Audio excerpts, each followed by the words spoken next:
que é essa tese? O que quer dizer um marco temporal? Por que ele é tão importante e pode ter consequências aí bem impactantes para o Brasil? Olha, eu acho que a gente tem um objetivo aqui juntos de trazer sem nenhuma arrogância, mas trazer informações de uma maneira até pedagógica, né? Porque é uma coisa bem complicada, um tema muito falado, mas muito pouco conhecido. Vou tentar ser mais breve e o mais claro possível. O marco temporal trata do uso da terra, né? E da terra indígena e da terra não indígena, portanto, produtiva ou não produtiva, mas de propriedade privada. Depois E o debate é sobre se terras que já foram indígenas deveriam voltar a ser. É disso que se trata. O Brasil tem mais de 8 milhões e 500 mil quilômetros quadrados, ele tem 2 Franças, 13% do território nacional, de terras indígenas, já garantidas e sem discussão. A população indígena varia aí, cada vez aumenta mais, os números variam, mas nós estamos falando de uma coisa em torno de 1 milhão e meio de índios realmente no Brasil para 200 milhões de habitantes, 203 milhões de habitantes. Então, assim, 1% da população, com números exagerados, tem hoje 13% do território. Mas não é bem isso, a conversa não é só essa, mas é só para a gente ter uma noção dos números. A conversa é a seguinte: em 1994, houve um debate já, criou-se uma jurisprudência em torno dessa questão, que foi o caso da Raposa da Serra do Sol, que foram produtores de arroz do sul do Brasil, que foram para Roraima, ocuparam terras onde havia indígenas, começaram a produzir, e aí veio uma questão para o Supremo Tribunal Federal para saber se aquilo ali deveria se transformar em terra produtiva como já estava ou ser devolvido aos indígenas. E foi decidido que deveria ser devolvido aos indígenas. Então saíram os produtores de arroz, inclusive contra a vontade de uma parte da população indígena, e Roraima passou a ter um território ainda maior pertencente aos indígenas e já estava, ao que tudo se entendia, estava decidido pelo Supremo. Havia uma jurisprudência de que até 1988 terras ocupadas por indígenas deveriam continuar sendo indígenas. E se foram ocupadas antes disso, então se retiraram. Agora, houve uma disputa lá atrás, em 94, você falou.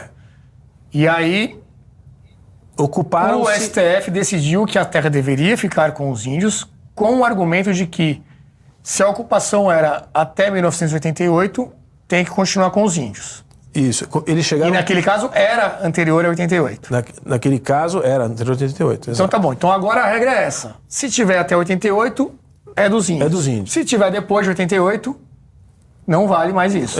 Vale quem tiver documentação. Se você invadir terra indígena e for indígena, você tem que sair. Continua sendo índio. Mas perfeito. agora, o que se criou de forma demagógica, esse é o ponto, Renato. Quando você tenta conversar com o juiz do Supremo hoje, eu posso dizer isso de experiência própria, você tem cada vez mais dificuldade. Você vai falar com os seus assessores. Para você conversar com os assessores, também é bem difícil. Não é que nem você ir na Câmara dos Deputados, com os senadores, você consegue audiências. Isso é uma coisa que no Brasil tem, que funciona bem. Você tem acesso. Tem acesso aos parlamentares, aos senadores. Mesmo que ele não tenha alinhamento com você, ele te recebe. No Judiciário não é assim. No Supremo, então, menos ainda. Então, o que tem acontecido é que os assessores só têm recebido aqueles que estão alinhados politicamente com uma certa ideia. Então, eu vou te dizer, eu até acho que tem alguns juízes, não vou querer defender ninguém aqui, mas que nem sabem muito bem o que fizeram. Porque seus assessores receberam informação ruim. Enviesada.